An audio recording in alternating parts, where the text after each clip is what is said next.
कांग्रेस के राज्यसभा रुकन मंसूर अली खान ने मरकजी हुकूमत पर इल्ज़ाम लगाया है कि उसने 15वीं मालियाती कमीशन के तहत कर्नाटक की देही मकामी इदारों के लिए मख्तस 2,572 करोड़ रुपए जारी नहीं किए।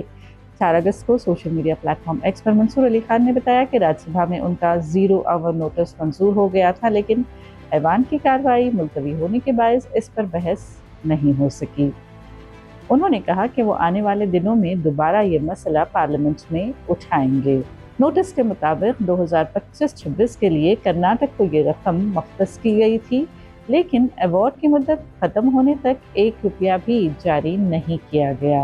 हालांकि रियासत ने तमाम ज़रूरी दस्तावेज और वजाहतें मरकज़ को फराहम कर दी थीं।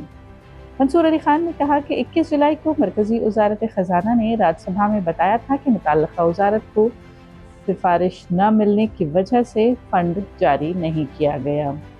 22 जुलाई को पंचायती राज की मरकजी वजारत ने कुछ शराइत पूरी न होने की बात की, मगर किसी मखसूस खामी की निशानदही नहीं की।